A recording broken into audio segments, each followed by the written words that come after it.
తల్లి గోవు పిల్ల దూడకి నీతులు చెబుతుంది ఖచ్చితంగా. అమ్మ నేను మళ్ళీ నీకు కనిపిస్తానో లేదో అని దానికి తెలుసు, దీనికి తెలియదు. అందుకని దూడకి నీతులు చెబుతుంది ఏమిటంటే ఒంటి చెరింపకు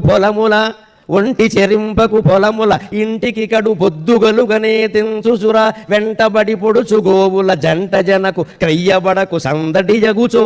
ఈ మాట విన్నా వినకపోయినా మాటి మాటికి పిల్లలకి చెబుతూనే ఉండాలి. ఎదుగుతున్న పిల్లలకి అది తల్లిదండ్రుల బాధ్యత. ఒకసారి వినడు, రెండోసారి విసుక్కుంటాడు, మూడోసారి ఆలోచిస్తాడు, నాలుగోసారి దారికి వస్తాడమ్మా. ఖచ్చితంగా అందులో తేడా ఉంది. ఎందుకంటే అప్పటికి కొన్ని అనుభవాలు ఎదురవుతాయి. నాన్నగారు చెప్పినప్పుడు వినకపోవడం వల్లే కదా ఇలా జరిగింది, ఇప్పటికి కూడా తెలుసుకోకపోతే ఎలాగా అని దారికి వస్తాడు. 25 ఏళ్ల పాటు దారికి రాని పిల్లాడు కూడా పెళ్ళైన తర్వాత దారికి వస్తారమ్మా. ఎందుకంటే వాడికో పిల్ల బయలుదేరింది చాలు. అదే రహస్యం జీవితంలో. వాడికో పిల్లాడో బయలుదేరారు, వాళ్ళకి 4 ఏళ్ళు 5 ఏళ్ళు వస్తున్నాయి. వాళ్ళు అంతవరకు బాగానే ఉంటారు. అక్కడి నుంచి నెమ్మది నేను విన్నాం అన్న మొదలెడతారు. అప్పుడు తెలుస్తారు తల్లి తండ్రి మాతృదేవో భవ పితృదేవో భవ మొదలెడతారు. ఇక్కడ డైనింగ్ టేబుల్ దగ్గర కూర్చొని అమ్మని నాన్నే పొగడమే పని. ఎందుకంటే పిల్లలు ఎదురవుతున్నారు. ఇక్కడ వాళ్ళు ముట్టుకెళ్ళేస్తున్నారు. ఇక్కడ 50 ఏళ్ళు దాటిన ఏ మొగండైనా మీరు గమనించండి, వాళ్ళ అమ్మని నాన్నే పొగుడుతాడు. అప్పటికే బయటికి వెళ్ళిపోయారు, ఇంక సేవ చేయక్కల్లా వెళ్ళిపోయారుగా. వీడికి 50 అంటే వాళ్ళకి 70 80 దాటిపోయారు.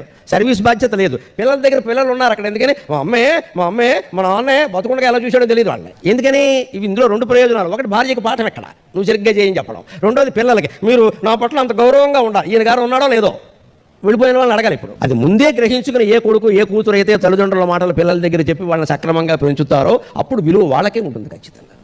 అందుకని పిల్లలకి ఎదుగుతున్న పిల్లలకి బయటికి ఎడుతుంటే చెప్పాల్సింది ఏమిటంటే ఒంటి చెరింపకు పొలములు ఆవు దూడకి చెప్పింది. మనుషులు చెప్పకపోతే ఎలాగండి? ఎక్కడ పడితే అక్కడ విజయవాడలో ఇష్టం వచ్చినట్టు ఒంటరిగా తిరక్కో. రాత్రి ఇంటికి పొద్దుగలుగా నేను తెంచుచురా. ఇగో పొద్దు కొంకకుండా 8 కాకుండా ఇంటికి వచ్చేయాలి అబ్బాయి అని చెప్పాలి. అమ్మాయికి అయితే ఇంకో గంట ముందే రావాలని చెప్పాలి. నేను మహిళా మండలి వాళ్ళు గొడవ చేస్తే నేనేం చేయలేదు. ఆ గంట మినహాయింపు ఉంటుంది. మనం మాట్లాడేది సత్యం, చెప్పేది ధర్మం. అనుసరించిన వాళ్ళు అదృష్టవంతులు, అనుసరింకపోతే వాళ్ళ కర్మ వాళ్ళది, నాకు అనవసరం. ఖచ్చితంగా చెప్పాలి. ఇంటికి కూడా పొద్దుగలుగా నేతించుసురా. 8 కాకుండా వచ్చి వాడి కోసం అన్నం తినడం మానేసి చూస్తూ కూర్చోవరా తల్లిదండ్రి. తల్లే కాదండి తండ్రి కూడా. నాన్నగారు వచ్చారు కానీ అన్నం తినలేదురా, నీతో పాటు తింటానంటున్నారు అని 2 సార్లు అంటే 3వ సారి బుద్ధి వస్తుందమ్మా.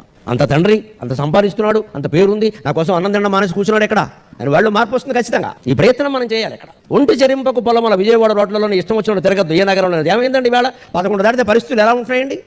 ఇలాంటి కార్యక్రమాలకు వచ్చినప్పుడు ఎప్పుడైనా సాయంత్రం సభల్లో పాల్గొంటే నేను 8 బయలుదేరి పెడతాను కదండి హైదరాబాద్ కారులో.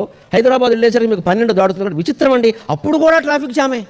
ఈ హైదరాబాద్ బంగారం గాను పంజాగుట్ట అమీర్పేట లాంటి సెంటర్లు అప్పుడు కూడా. అంటే అసలు అప్పుడే లేచి రోడ్ల మీదకి వచ్చేవాడు కొంతమంది ఉన్నారు, నిశాచరులు, రాక్షసులు. వాడు అప్పుడే లేస్తాడు. రాత్రి 12 అయితే ఎర్లీ మార్నింగ్ వాడు అలారం పెట్టుకుంటాడు. వాడు పనులు అప్పుడే ఉంటాయి. 5ంటికి వెళ్ళి పడుకుంటాడు, మళ్ళీ మధ్యాహ్నం 12ంటికి లేస్తాడు. మరి అటువంటిప్పుడు మన పిల్లలు బయట తిరిగితే ఏమవుతారండి? చెడిపోక. అందుకే ఈ మాట ఎప్పుడో 100 ఏళ్ల క్రితం కావ్యాల్లో చెప్పడం ఏంటి, ఇప్పుడు వర్తించడం ఏంటండి? సాహిత్యం శాశ్వతం, సర్వేశ్వరుడు శాశ్వతం, సాహిత్యం శాశ్వతం. అది ఎప్పుడు వర్తిస్తుంది? ఒంటరిగా తెరకు ఊరికి. ఎందుకని ఎవడో కొట్టుకుంటారు, ఏదో గొడవ అవుతుంది, మన వాడు అక్కడ ఊరికే ఉంటాడు. ఇప్పుడు ఊరికే ఉండగా ఫోటో తీస్తాడు, దాన్ని ఫేస్బుక్లో పెట్టాలి కదా. అంతే వీడిని బుక్ చేస్తారు, పోలీసుల ముందు వాళ్ళని వదిలేస్తారు, వాళ్ళు మారిపోతారు. ఎందుకంటే వాళ్ళకి నాయకుడు రికమెండేషన్ చేశారు, మన వాడికి ఎవరు చేయరా, వీడిని మూసేస్తారు. నువ్వు ఎందుకున్నావు అక్కడ, నీకేం పని అంటాడు. అంతే. వీడు అక్కడ బెదిరిపోయి ఏదో మాట్లాడతాడు, ఫోన్ సహా మొత్తం లాగేస్తాడు. ఇక్కడ అది చెప్పాలి. 8 కాకుండా ఇంటికి వచ్చి ఆడపిల్ల అయితే ఇంకో గంట ముందు వచ్చి ఏమో బాగులేదు పరిస్థితులు, నేను చూస్తూ ఉంటాను మీకోసం. వాళ్ళు పంపడమే తప్పు. వాళ్ళు ఏదో చెప్తారు కూడా వెళ్ళాలి, ఎవరో ఒకటి వెళ్ళాలి. లేదు తప్పనిసరి పంపవలసి వచ్చింది, చూస్తూ కూర్చో. వెంటనే గంటకు ఫోన్, 10 నిమిషాలకు ఫోన్ కొట్టే వచ్చామని చెప్పి వెంటపడి పొడుచు గోవుల జంట జనకు. కొన్ని గోవులు ఎలా ఉంటాయంటే దూడకు చెబుతోంది. కొన్ని గోవులు కావాలనే పొడుచుకుంటూ ఉంటాయేమో, కొమ్ములతో పొడుచుకుంటూ ఉంటాయి. అటువంటి చోట్ల ఉండకే సరిగ్గా మీరు రోడ్ల మీద చూడండి. కొందరు కొట్టుకోవడమే పని కుర్రాళ్ళకి. ఏం దెబ్బలాట ఎలా వస్తుందా అని చూస్తారు అంతే. దాని గురించి అక్కడ ఏదో టాపిక్ మొదలు పెడతారు, దాని గురించి కొట్టుకుంటారు. ఎక్కడో క్రికెట్ మ్యాచ్ జరుగుతుంది, దాని గురించి ఇక్కడ దెబ్బలాట మొదలెడతారు. ఇక్కడ నీకు ఏం సంబంధం దాంతో? ఆ దెబ్బలాట్లో వీళ్ళు ఉంటే వెంటబడి పొడుచు గోవుల జంట జరిగింది. గోవుల కోసం చెప్పారా, మనుషుల కోసం చెప్పారా? దెబ్బలాడుకుంటూ ఉంటారు రోడ్ల మీద, ఖాళీగా ఉండి కుర్రాళ్ళు పనే ఉండదు, వాళ్ళతో పాటు తిరగనైనా. క్రయ్యబడకు సందడిగా కూర్చో. ఎక్కడైనా కొంత ఎక్కువ మంది జనం చేరారనుకో, అందులో నువ్వు జారక. ఎందుకంటే తోపులాటలు, తొక్కిసలాటలు జరుగుతాయి. తొక్కిసలాటల్లో మరణించిన వాళ్ళు ఎంతమంది లేరండి? మహానుభావులు మరణిస్తే చూడడానికి కొన్ని వేల మంది పెడితే ఆ తొక్కిసలాటల్లో చనిపోయిన వాళ్ళు కూడా ఉన్నారు. పుష్కరాల్లో, నదీ స్నానాల్లో తొక్కిసలాటల్లో చనిపోయిన వాళ్ళు 30 మంది పైన ఉన్నారు. దేవాలయాల దర్శనాల్లో తొక్కిసలాటల్లో చనిపోయిన వాళ్ళు ఉన్నారు. పుణ్యానికి దీనికి సంబంధం ఏం లేదండి. ఇక్కడ మన జాగ్రత్తలో మనం ఉండాల్సిందే. అందుకే ఈ నీతులు పిల్లలకి చెప్పవలసిందే ఖచ్చితంగా. ఇంకా